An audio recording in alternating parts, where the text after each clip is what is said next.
স্বাগত জানাচ্ছি খাতুনগঞ্জ থেকে মতিঝিলে, সাথে আছি আমি প্রিমা জামান। সবজি উৎপাদন বৃদ্ধির দিক থেকে বিশ্বে বাংলাদেশের অবস্থান এখন তৃতীয়। জাতিসংঘের খাদ্য ও কৃষি সংস্থার তথ্য মতে সবজির আবাদি জমির পরিমাণও বেড়েছে কয়েকগুণ। তবে ভরা মৌসুমে সবজির ন্যায্য দাম না পাওয়ার অভিযোগ কৃষকদের। আজ আমাদের আলোচনার বিষয় সবজির উৎপাদন। এ নিয়ে আলোচনার জন্য আমাদের সাথে স্টুডিওতে উপস্থিত রয়েছেন শেরেবাংলা কৃষি বিশ্ববিদ্যালয়ের সহকারী অধ্যাপক আবু নোমান ফারুক আহমেদ এবং আরও আছেন একই বিশ্ববিদ্যালয়ের উদ্যান তত্ত্ব বিভাগের সহকারী অধ্যাপক হাসনাত সুলাইমান। জনাব আবু নোমান এবং হাসনাত সুলাইমান, আপনাদেরকে স্বাগত জানাচ্ছি। ধন্যবাদ। আমি শুরুতেই জনাব আবু নোমান আপনার কাছে যে বিষয়টি জানতে চাইব, দেশে রীতিমতো এখন সবজি বিপ্লব ঘটে গেছে। তো সেই দিক থেকে আমরা যেটা জানি যে সবজি উৎপাদন বৃদ্ধির দিক থেকে আমাদের দেশের অবস্থান এখন তৃতীয়। এই অর্জনকে নিয়ে আপনার মন্তব্য কী হবে? ধন্যবাদ। নিঃসন্দেহে বাংলাদেশ বিশ্বের একটি সম্ভাবনাময় দেশ সবজি উৎপাদনের দিক থেকে। আমরা যদি নিজেরা খেয়াল করি যে আজ থেকে 5 বছর আগেও গ্রীষ্মকালে কিন্তু আমরা অনেক সবজি পেতাম না, কিন্তু এখন আপনি গ্রীষ্মকালে গেলেও টমেটো পাবেন, অনেক সবজি 20 থেকে 25 ধরনের সবজি গ্রীষ্মকালেও পাওয়া যায়। আমরা যে তথ্যটি আমাদের কাছে রয়েছে সেটা হলো জাতিসংঘের খাদ্য ও কৃষি বিষয়ক সংস্থা 2013 সালে কিছু তথ্য প্রকাশ করেছে বাংলাদেশের সবজি উৎপাদন নিয়ে। সেখানে আমরা দেখি গত এক দশকে বাংলাদেশের সবজি উৎপাদন যে বৃদ্ধির হারটা সেটা হলো 7.3%, এবং সেটা বিশ্বের দেশগুলোর মধ্যেই অবস্থানটা হলো তৃতীয়। আবার আমরা আরেকটা দেখি যে সবজির আওতায় যে জমি রয়েছে সে জমির যে পরিমাণ বেড়েছে গত এক দশকে সেটা হলো 5% হারে বেড়েছে জমির পরিমাণ, এবং এই দিক থেকে বাংলাদেশের অবস্থান পৃথিবীতে প্রথম। তার মানে সেই জন্যই বাংলাদেশকে বলা হচ্ছে সবজি উৎপাদনের দিক থেকে সম্ভাবনাময় দেশ। এবং আমরা গত এক দশকে দেখেছি 5 গুণ বেশি সবজি উৎপাদন হয়েছে বাংলাদেশে, এক দশকে 5 গুণ বেশি উৎপাদন হয়েছে সবজির পরিমাণ। এটা অবশ্যই আমাদের জন্য এটি বড় অর্জন। জনাব আবু নোমান, আপনার কাছে আমি ফিরবো, তবে তার আগে হাসনাত সুলাইমান, আপনার কাছে আমি এই বিষয় এবং পাশাপাশি যে কথাটি আবু নোমান সাহেব বলছিলেন যে এখন গ্রীষ্মকালে আমরা 20 থেকে 25 প্রজাতির সবজি পাচ্ছি। আগে যেখানে আমাদের গ্রীষ্মকালে সবজি পাওয়া দুষ্কর ছিল, এখন আর শীতের জন্য আমাদের অপেক্ষা করতে হয় না। তো প্রায় সারা বছরই আমরা সবজি পাচ্ছি, এবং এই সুফলতাটা আমরা কিভাবে পেলাম? আপনার এই ব্যাপারে মন্তব্য কি হবে? ধন্যবাদ। আমরা আসলে জানেন যে সবজি বলতে শীতকালকেই বোঝাই, যে শীতকালেই অনেক সবজি হবে। এখন গ্রীষ্মকালে লাউ পাওয়া যায়, পেঁয়াজ পাওয়া যায়, টমেটো তো সামার টমেটো রয়েছে। এটি আসলে আপনারা দেখে থাকবেন যে আমাদের যে বাংলাদেশ এগ্রিকালচারাল রিসার্চ ইনস্টিটিউট আছে, আমরা যেটিকে বাড়ি বলি, সে বাড়ি কিন্তু সামার সিজনের জন্য বেশ কিছু ফসল বা সবজি কিন্তু তারা আবিষ্কার করেছে, এবং এগুলো কিন্তু অলরেডি ফার্মারদের কাছে চলে গিয়েছে। এবং আমরা কিন্তু এখন প্রায় শুনেছেন যে 20 রকম সবজি, এটি 20 রকম না হলেও প্রায় 10-এর অধিক সবজি কিন্তু আমরা সামার সিজনেও পাই। এছাড়াও এখন যেগুলো বেসরকারি প্রতিষ্ঠান যারা আছে, বেসরকারি প্রতিষ্ঠানও কিন্তু বীজ আমদানি করছে। তারা নিজেরাও কিন্তু কিছু বীজ নিজেদের ট্রায়াল যে ফিল্ড আছে সেখানেও কিন্তু তারা গবেষণা করে তারা সামার সিজনের জন্য কিছু ফসল কিন্তু উৎপাদন করছে এবং এগুলো ফার্মারদের কাছে দিচ্ছে। এই ফার্মার তৈরি করে আসলে নিজেদের জমিতে তৈরি করে এগুলো কিন্তু বাজারজাত করছে। তো যেগুলো আসলে আমরা নর্মালি এতদিনে আমাদের ধারণা ছিল যে বাজারে পাবো, এখন কিন্তু দেখেন যে সুপার শপগুলোতেও কিন্তু সারা বছরই কিন্তু সবজি পাওয়া যাচ্ছে। এখন এগুলোর ক্ষেত্রে শুধুমাত্র যে গবেষণা প্রতিষ্ঠানগুলো রয়েছে এগুলোর সাথে সাথে যারা বীজ উৎপাদন করছে তারাও জড়িত, এবং কৃষকরাও উৎসাহিত হচ্ছে, যেহেতু দামের দিকটি আপনারা যেহেতু প্রতিবেদনে দেখিয়েছে যে দামের দিকটি একটি ফ্যাক্টর, কৃষকরা দাম পাচ্ছে না, সেজন্য তারা আসলে গ্রীষ্মকালেও সবজি উৎপাদনের দিকে ঝুঁকছে এবং উৎপাদন হচ্ছে, আমরা কিন্তু পাচ্ছি। ধন্যবাদ হাসনাত সুলাইমান। জনাব আবু নোমান, এই বিষয়টি আসলে যে আমরা প্রতিবেদনও দেখছিলাম যে কৃষকরা ন্যায্য দাম পাচ্ছে না, এই জায়গাতে সাপ্লাই চেইন অফ ভেজিটেবল রয়েছে। তো এখান থেকে আপনি কিভাবে বলতে, মানে কারণটি কি আসলে, কোন জায়গাতে এবং কোন পর্যায়ে আমরা এখানে আসলে সমস্যাটা সম্মুখীন হচ্ছি? হ্যাঁ, আপনি একটু আগে বলেছিলেন বাংলাদেশের সবজির উৎপাদন অনেকাংশে বেড়ে গিয়েছে। আমি একটু তথ্য দিয়ে তারপর ওই প্রসঙ্গে যেতে যাচ্ছি। সেটা হলো গত 2013-14 অর্থ বছরে বাংলাদেশের সবজি উৎপাদনের পরিমাণটা কেমন ছিল, এটা কৃষি মন্ত্রণালয়ের একটি হিসাব।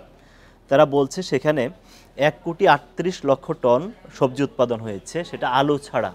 শুধু আলুই উৎপাদন হয়েছে 96 লক্ষ টন। তার মানে 2,34,00,000 টন মেট্রিক টন সবজি প্রোডাকশন হয়েছে, এবং এর আওতাধীন জমির পরিমাণ ছিল প্রায় 12 লাখ হেক্টর জমি। আমরা দেখতেছি সেটা একটা কনসিডারেবল একটা পরিমাণ, যেটা আমাদের টোটাল প্রোডাকশনের প্রেক্ষিতে। এখন মূল যে প্রসঙ্গটা সেটা হলো যে আমি যে সবজি উৎপাদন বেড়েছে, আমরা যারা সবজি কনজিউম করি আমরা অ্যাভেলেবেল সবজি পাচ্ছি, কিন্তু কৃষক তার ন্যায্য মূল্য পাচ্ছে কিনা। আপনাকে আমি একটা উদাহরণ দিতে চাই। আজকে সকালের আমি ইনফরমেশন কালেকশন করেছি, সেটা হলো গাইবান্ধার গোবিন্দগঞ্জ থেকে।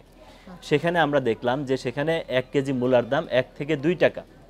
গতকাল রাতে আমি টাউন হল মার্কেট ভিজিট করেছি এবং সেখানে আমি দেখেছি 1 কেজি মূলার দাম 20 টাকা। তাহলে গাইবান্ধার গোবিন্দগঞ্জে যেই মূলার দাম 1 থেকে 2 টাকা, সেটা টাউন হলে গিয়ে চলে আসতেছে সেখানে 20 টাকা। এবং আরও অনেকগুলো তথ্য রয়েছে, কিছু মোকাম রয়েছে সবজির, যেখান থেকে ঢাকাতে সবজিগুলো আসে, নগরে সবজিগুলো আসে, যেমন মহাস্থানগড় বগুড়াতে রয়েছে, যেমন রয়েছে যশোরের ঝিকরগাছা, অথবা ওখানে জীবননগরে কিছু পয়েন্ট আছে, কুমিল্লাতে নিমসার, চান্দিনা, তারপর সাভারে রয়েছে, মানিকগঞ্জে রয়েছে, কিছু পয়েন্ট আছে যেখান থেকে আপনার কথার সবজিগুলো সাথে আসে। যদি আমি আরেকটু যুক্ত করি যে এমনও তথ্য আমরা দেখেছি যে বিভিন্ন জায়গায় সবজির এত উৎপাদন যে 1 কেজি চালের মূল্য দিয়ে 1 মণ মূলা পাওয়া যাচ্ছে, এবং সেই ক্ষেত্রে হচ্ছে গবাদি পশুদেরকে সেই সবজি খাওয়ানো হচ্ছে। আপনার কথাটি একবার শতভাগ সত্য। আপনি আজকে 1 থেকে 2 টাকা কেজি, হয়তো কৃষক এই মূলাটা মার্কেটে আনতেছে, কিন্তু সেটা আর কয়েকদিন পরে সে আর বাজারে এই মূলাটা আনবে না, কারণ সে মূলা তোলার যে কস্টিংটা তার পড়ে, সে কস্টিং এ তার পোষায় না। আবু নোমান, যে কথাটি বলতে বলতে আমরা বিরতিতে গিয়েছিলাম, যে সাপ্লাই চেইন অফ ভেজিটেবল, যেখানে আপনি বলতে চাচ্ছিলেন যে কৃষকরা ন্যায্য দাম না পাওয়ার কারণটুকু যদি আরেকবার বলতেন। সবজির যে সরবরাহ চেইনটা আমরা দেখি, সেটা হলো কৃষক যখন এটা বাজারে নিয়ে আসে তার সবজিটা, তখন সেখানে একটা সংঘবদ্ধ চক্র থাকে যাদেরকে বলা হয় ফড়িয়া। এই ফড়িয়াদের কাছে তাদেরকে বিক্রি করতে হয়, এছাড়া তাদের আর কোনো পথ থাকে না। তো ফড়িয়ারা এটা কম মূল্যে, তাদের একটা সিন্ডিকেট থাকে, তারা কম মূল্যে এটা কিনে নেয়, এবং ফড়িয়াদের মধ্যে 2-3 বার হাত বদল হয়ে যায়। এরপরে সেটা যায় আড়তদারের কাছে, আড়তদারকে তখন আড়তদার থেকে ব্যাপারী কিনে সেটাকে ঢাকা পাঠায়। পাঠানোর সময় অনেকগুলো কস্টিং এখানে চলে আসে, ট্রাকের খরচ আসে, রাস্তার খরচ আসে, যখন ফেরি পার হওয়ার ক্ষেত্রে প্রিভিলেজ পাওয়ার জন্য কিছু অতিরিক্ত টাকা দিতে হয়, বিভিন্ন জায়গায় টাকা পয়সা দিয়ে সেটা হয়তো কারওয়ান বাজারে আসে। কারওয়ান বাজারে আসার পরও সেটা কিন্তু সেখানে আবার একটা মজার ঘটনা ঘটে, আমরা রোজার সময় প্রায় দেখি যে দাম অত্যাধিক বেড়ে যায়। কি ঘটনা ঘটে? যখন ডিমান্ড অনেক বেশি থাকে, সাপ্লাই কম থাকে, তখন ওই ট্রাকটা কারওয়ান বাজারেই 2-3 বার সেল হয়, মানে আনলোড হওয়ার আগে 2-3টা গ্রুপের কাছে বিক্রি হয়ে যায় ট্রাক। তাহলে এখানে দামটা 2-3 গুণ বেড়ে যায়। আরও একটা ঘটনা ঘটে, যখন দেখা যায় যে ডিমান্ড অনেক বেশি, সাপ্লাই কম, এই ট্রাকটাকে সাইডে আলাদা করে রেখে দেওয়া হয় প্রাইসটা বাড়ানোর জন্য। যখন দামটা বাড়ে তখন সেটাকে নিয়ে এসে তারপরে করা হয়। সেখানে পরিদর্শন করার মতো কি কোনো এগুলো পরিদর্শন করার অথরিটি আছে, কিন্তু এই চক্রগুলো এতটাই সংঘবদ্ধ এবং এতটাই প্রভাবশালী, এটাকে ওভারকাম করা যায় না। যার ফলে দেখা যায় যে এই মূল্যটা, ন্যায্য মূল্য কৃষক পায় না, কিন্তু মাঝের যে গ্রুপগুলো থাকে তারা প্রফিটের লায়ন শেয়ার, অনেক সময় বলা হয় 60 থেকে 70 ভাগ প্রফিটই মধ্যস্বত্বভোগীরা নিয়ে নেয়। এই জন্যই কৃষকরা বঞ্চিত হয়। আমি এই জায়গাটাতে একটু অ্যাড করি, সেটি হচ্ছে যে উনি যে কারওয়ান বাজারের চিত্র দিলেন, এটি তো আসলে ঢাকা শহরের একটি বড় পাইকারি বাজার। এটি কারওয়ান বাজারেই যদি আপনি যান, আমার অভিজ্ঞতা আছে, আমি কারওয়ান বাজারে যাই, সেখানে আপনি কিন্তু দেখবেন যে একই সবজি দেখবেন যে এক এক জায়গায় এক এক রকম দামে বিক্রি করছে। এখানে কিন্তু আমাদের দেশে গ্রেডিং করার কোনো সিস্টেম কিন্তু নাই, আমরা সবকিছু করি, তারা কিন্তু গ্রেডিং করে। আপনারা দেখে থাকবেন যে একজন খুচরা বিক্রেতা, তার কাছে কিন্তু টমেটোর 2টা অংশ থাকে, একটি হয়তো বড় অংশ আর একটি ছোট অংশ। তাহলে ছোট অংশটি সে একটু কম দামে বিক্রি করে, বড়টার দাম কিন্তু আবার বেশি, কিন্তু সে যখন কেনে তখন কিন্তু একসাথে কিনছে। তাহলে এই গ্রেডিং এর বিষয়গুলো কিন্তু ইম্পর্টেন্ট, যে আমি প্যাকিং করছি, গ্রেডিং করছি কিনা। আবার সুপার শপে যাচ্ছেন, সুপার শপে আবার দাম ভেরি করছে। তো ফার্মার সে যখন ফিল্ডে এটা প্রডিউস করছে তখন কিন্তু সে এটি পাচ্ছে না। উনি যেই চেইনের কথা বললেন, যে এই মধ্যস্বত্ব বহিরা কিন্তু একটা ফ্যাক্টর, সেখানে পলিটিক্যাল ইনফ্লুয়েন্সও আছে, দুঃখজনক হলেও সত্য। এবং এই জায়গাগুলো ফ্যাক্টর হতে হতে রাস্তায় আপনারা জানেন যে পেরিশেবল প্রোডাক্ট, ভেজিটেবল, তাহলে এগুলো নষ্ট হওয়ার সুযোগ আছে। তাহলে এই প্রোডাক্টগুলো এসে আমি রেখে যে দিব, আমার সেই কোল্ড স্টোরেজের ফেসিলিটিসও কিন্তু নাই। তাহলে বা কোল্ড স্টোরেজ যে ভ্যান থাকে, যে ভ্যান যদি থাকতো যেটা ফার্মারদের থেকে সরাসরি মার্কেটে আসবে, তাহলে এই সুযোগটা কিন্তু বেনিফিটটা হয়তো কিছুটা হলেও কৃষক পেত। আপনি টমেটোর কথাই ধরেন, টমেটো যদি কাঁচা টমেটো, নর্মালি টমেটো পাকলে কিন্তু এত শক্ত থাকার কথা না, আমরা মার্কেট থেকে যেটি কিনি।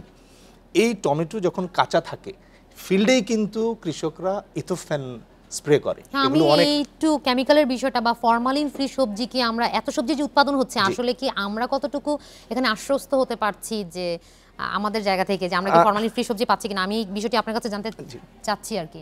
আচ্ছা, যেহেতু কেমিক্যালের বিষয়টি চলে চলেই আসছে, এসেছে, হ্যাঁ। সেটি হচ্ছে যে টমেটো কাঁচা অবস্থায়, আমি তারপরেই আসছি আপনার প্রশ্নটিতে, এই কাঁচা অবস্থায় সে এটি স্প্রে করছে, স্প্রে করে হয়তো 2 ঘন্টা রোদ্রে রাখছে, তারপরে এটি ট্রাকে তুলে দেওয়া হচ্ছে।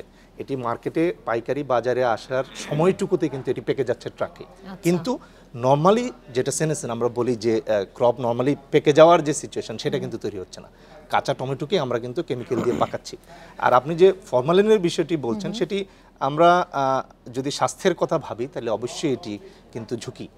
আপনি জানবেন যে ফরমালিন কিডনি সহ শরীরের অনেক জায়গায় ক্ষতি করছে। ক্ষতিকর। এই জায়গাটি সব জায়গায় যে ফরমালিন যুক্ত সবজি বিক্রি হচ্ছে তাও কিন্তু না।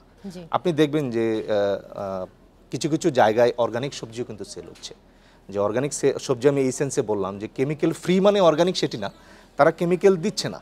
আমার একটু অভিজ্ঞতা আছে, আমি সাভারের সম্ভাগ ইউনিয়নে আমি একবার গিয়েছিলাম পরিদর্শনে। সেখানকার কৃষক, যেটা গভর্নমেন্টেরই PKSF এর মাধ্যমে তারা করছে, যেটা সেক্স ফেরোমন দিয়ে তারা বেড দিয়ে তারা করছে, কোনো কেমিক্যাল স্প্রে করছে না। তাহলে তারা কিন্তু অর্গানিক সবজি তৈরি করছে। আবার ওয়েস্টার্ন কান্ট্রিগুলোতেও কিন্তু সার্টিফাইড এজেন্সি আছে, সেই জায়গায় তারা বলছে যে সার্টিফাইড করে দিচ্ছে। আমাদের দেশে কিন্তু এরকম কোনো এজেন্সি নাই বা গভর্নমেন্টের এরকম কোনো রেগুলেশন নাই যে তারা ভেজিটেবল মার্কেটে আসার পরে আমি একটু টেস্ট করে দিলাম, টেস্ট করে দিয়ে তারপরে এটা আমি সেলের জন্য দিলাম, সেরকম কিন্তু নাই। কিন্তু যেগুলো একটু ভালো শপ, ধরেন সুপার শপ বা চেইন শপ, আপনি সেখানে যদি যান দেখবেন যে দামের কিন্তু অনেক বেশি। এখানে যদি 40 টাকা হয়, ওখানে দেখবেন 100 টাকা। অভিযোগ থাকে, আমরা যারা আমাদের অভিযোগ থাকে। কিন্তু আপনি যদি, আমরা যেহেতু ঢাকায় থাকি, কারণ বাজার আমাদের কাছে, আমরা খুব যাই, তাহলে এই জায়গাতে কিন্তু সব ধরনের সবজি কিন্তু আছে। একটা সেক্টরে যেই জায়গায় সবচেয়ে বেশি কেনাকাটা করি আমরা, সেই জায়গায় কিন্তু এরকম কেমিক্যাল ট্রিটেড সবজি কিন্তু আছে। আবার তার পাশেই আরেকটি জায়গা আছে, সেম জিনিসই, একই জিনিস আপনি যদি সেখান থেকে কিনেন আপনাকে দ্বিগুণ দামে কিনতে হবে, কারণ সেইগুলো কেমিক্যাল মুক্ত। তাহলে আমাদের বিশ্বাসটা এখানে হচ্ছে সবচেয়ে বড় বিষয়, আমাদের আস্থার জায়গাটা আমাকে একটু অ্যাওয়ারনেস তৈরি করা। আবু নোমান, যে কথাটি বলতে বলতে আমরা বিরতিতে গিয়েছিলাম, যে সাপ্লাই চেইন অফ ভেজিটেবল, যেখানে আপনি বলতে চাচ্ছিলেন যে কৃষকরা ন্যায্য দাম না পাওয়ার কারণটুকু যদি আরেকবার বলতেন। সবজির যে সরবরাহ চেইনটা আমরা দেখি, সেটা হলো কৃষক যখন এটা বাজারে নিয়ে আসে তার সবজিটা, তখন সেখানে একটা সংঘবদ্ধ চক্র থাকে যাদেরকে বলা হয় ফড়িয়া। এই ফড়িয়াদের কাছে তাদেরকে বিক্রি করতে হয়, এছাড়া তাদের আর কোনো পথ থাকে না। তো ফড়িয়ারা এটা কম মূল্যে, তাদের একটা সিন্ডিকেট থাকে, তারা কম মূল্যে এটা কিনে নেয় এবং ফড়িয়াদের মধ্যে 2-3 বার হাত বদল হয়ে যায়। এরপরে সেটা যায় আড়তদারের কাছে, আড়তদারকে তখন আড়তদার থেকে ব্যাপারী কিনে, ব্যাপারী কিনে সেটাকে ঢাকা পাঠায়। পাঠানোর সময় অনেকগুলো কস্টিং এখানে চলে আসে, ট্রাকের খরচ আসে, রাস্তার খরচ আসে, যখন ফেরি পার হওয়ার ক্ষেত্রে প্রিভিলেজ পাওয়ার জন্য কিছু অতিরিক্ত টাকা দিতে হয়, বিভিন্ন জায়গায় টাকা পয়সা দিয়ে সেটা হয়তো কারওয়ান বাজারে আসে। কারওয়ান বাজারে আসার পরও সেটা কিন্তু সেখানে আবার একটা মজার ঘটনা ঘটে, আমরা রোজার সময় প্রায় দেখি যে দাম অত্যাধিক বেড়ে যায়। কি ঘটনা ঘটে, যখন ডিমান্ড অনেক বেশি থাকে, সাপ্লাই কম থাকে, তখন ওই ট্রাকটা কারওয়ান বাজারেই 2-3 বার সেল হয়, মানে আনলোড হওয়ার আগে 2-3টা গ্রুপের কাছে বিক্রি হয়ে যায় ট্রাক। তাহলে এখানে দামটা 2-3 গুণ বেড়ে যায়। আরও একটা ঘটনা ঘটে, যখন দেখা যায় যে ডিমান্ড অনেক বেশি, সাপ্লাই কম, এই ট্রাকটাকে সাইডে আলাদা করে রেখে দেওয়া হয় প্রাইসটা বাড়ানোর জন্য। যখন দামটা বাড়ে তখন সেটাকে নিয়ে এসে তারপরে করা হয়। সেখানে পরিদর্শন করার মতো কি কোনো এগুলো পরিদর্শন করার অথরিটি আছে, কিন্তু এই চক্রগুলো এতটাই সংঘবদ্ধ এবং এতটাই প্রভাবশালী, এটাকে ওভারকাম করা যায় না। যার ফলে দেখা যায় যে এই মূল্যটা, ন্যায্য মূল্য কৃষক পায় না, কিন্তু মাঝের যে গ্রুপগুলো থাকে তারা প্রফিটের লায়ন শেয়ার, অনেক সময় বলা হয় 60-70% প্রফিটই মধ্যস্বত্বভোগীরা নিয়ে নেয়। এই জন্যই কৃষকরা বঞ্চিত হয়। আমি এই জায়গাটাতে একটু অ্যাড করি, সেটি হচ্ছে যে উনি যে কারওয়ান বাজারের চিত্র দিলেন, এটি তো আসলে ঢাকা শহরের একটি বড় পাইকারি বাজার। এটি কারওয়ান বাজারেই যদি আপনি যান, আমার অভিজ্ঞতা আছে, আমি কারওয়ান বাজারে যাই, সেখানে আপনি কিন্তু দেখবেন যে একই সবজি দেখবেন যে এক এক জায়গায় এক এক রকম দামে বিক্রি করছে। এখানে কিন্তু আমাদের দেশে গ্রেডিং করার কোনো সিস্টেম কিন্তু নাই, আমরা সবকিছু করি, তারা কিন্তু গ্রেডিং করে। আপনারা দেখে থাকবেন যে একজন খুচরা বিক্রেতা, তার কাছে কিন্তু টমেটোর 2টা অংশ থাকে, একটি হয়তো বড় অংশ আর একটি ছোট অংশ। তাহলে ছোট অংশটি সে একটু কম দামে বিক্রি করে, বড়টার দাম কিন্তু আবার বেশি। কিন্তু সে যখন কেনে তখন কিন্তু একসাথে কিনছে। তাহলে এই গ্রেডিং এর বিষয়গুলো কিন্তু ইম্পর্টেন্ট, যে আমি প্যাকিং করছি, গ্রেডিং করছি কিনা। আবার সুপার শপে যাচ্ছেন, সুপার শপে আবার দাম ভেরি করছে। তো ফার্মার সে যখন ফিল্ডে এটা প্রডিউস করছে তখন কিন্তু সে এটি পাচ্ছে না। উনি যেই চেইনের কথা বললেন, যে এই মধ্যস্বত্ব বহিরা কিন্তু একটা ফ্যাক্টর, সেখানে পলিটিক্যাল ইনফ্লুয়েন্সও আছে, দুঃখজনক হলেও সত্য। এবং এই জায়গাগুলো ফ্যাক্টর হতে হতে রাস্তায় আপনারা জানেন যে পেরিশেবল প্রোডাক্ট, ভেজিটেবল, তাহলে এগুলো নষ্ট হওয়ার সুযোগ আছে। তাহলে এই প্রোডাক্টগুলো এসে আমি রেখে যে দিব, আমার সেই কোল্ড স্টোরেজের ফেসিলিটিসও কিন্তু নাই। তাহলে বা কোল্ড স্টোরেজ যে ভ্যান থাকে, যে ভ্যান যদি থাকতো যেটা ফার্মারদের থেকে সরাসরি মার্কেটে আসবে, তাহলে এই সুযোগটা কিন্তু বেনিফিটটা হয়তো কিছুটা হলেও কৃষক পেত। আপনি টমেটোর কথাই ধরেন, টমেটো যদি কাঁচা টমেটো, নর্মালি টমেটো পাকলে কিন্তু এত শক্ত থাকার কথা না, আমরা মার্কেট থেকে যেটি কিনি। এই টমেটো যখন কাঁচা থাকে ফিল্ডেই কিন্তু কৃষকরা ইথোফ্যান স্প্রে করে। আমি একটু কেমিক্যালের বিষয়টা বা ফরমালিন ফ্রি সবজি কি আমরা এত সবজি যে উৎপাদন হচ্ছে আসলে কি আমরা কতটুকু এখানে আশ্বস্ত হতে পারছি যে আমাদের জায়গা থেকে যে আমরা কি ফরমালিন ফ্রি সবজি পাচ্ছি কিনা, আমি এই বিষয়টি আপনার কাছে জানতে চাচ্ছি আর কি। আচ্ছা, যেহেতু কেমিক্যালের বিষয়টি চলে আসছে, সেটি হচ্ছে যে টমেটো কাঁচা অবস্থায়, আমি তারপরেই আসছি আপনার প্রশ্নটিতে, এই কাঁচা অবস্থায় সে এটি স্প্রে করছে, স্প্রে করে হয়তো 2 ঘন্টা রোদ্রে রাখছে, তারপরে এটি ট্রাকে তুলে দেওয়া হচ্ছে। এটি মার্কেটে পাইকারি বাজারে আসার সময়টুকুতে কিন্তু এটি পেকে যাচ্ছে ট্রাকে। কিন্তু নর্মালি যেটা সেনেসেন আমরা বলি যে ক্রপ নর্মালি পেকে যাওয়ার যে সিচুয়েশন, সেটা কিন্তু তৈরি হচ্ছে না। কাঁচা টমেটোকে আমরা কিন্তু কেমিক্যাল দিয়ে পাকাচ্ছি। আর আপনি যে ফরমালিনের বিষয়টি বলছেন, সেটি আমরা যদি স্বাস্থ্যের কথা ভাবি তাহলে অবশ্যই এটি কিন্তু ঝুঁকি। আপনি জানবেন যে ফরমালিন কিডনি সহ শরীরের অনেক জায়গায় ক্ষতি করছে। এই জায়গাটি সব জায়গায় যে ফরমালিন যুক্ত সবজি বিক্রি হচ্ছে তাও কিন্তু না। আপনি দেখবেন যে কিছু কিছু জায়গায় অর্গানিক সবজিও কিন্তু সেল হচ্ছে। যে অর্গানিক সবজি আমি এই সেন্সে বললাম যে কেমিক্যাল ফ্রি মানে অর্গানিক সেটি না, তারা কেমিক্যাল দিচ্ছে না। আমার একটু অভিজ্ঞতা আছে, আমি সাভারের সম্ভাগ ইউনিয়নে আমি একবার গিয়েছিলাম পরিদর্শনে। সেখানকার কৃষক, যেটা গভর্নমেন্টেরই PKSF এর মাধ্যমে তারা করছে, যেটা সেক্স ফেরোমন দিয়ে তারা বেড দিয়ে তারা করছে, কোনো কেমিক্যাল স্প্রে করছে না। তাহলে তারা কিন্তু অর্গানিক সবজি তৈরি করছে।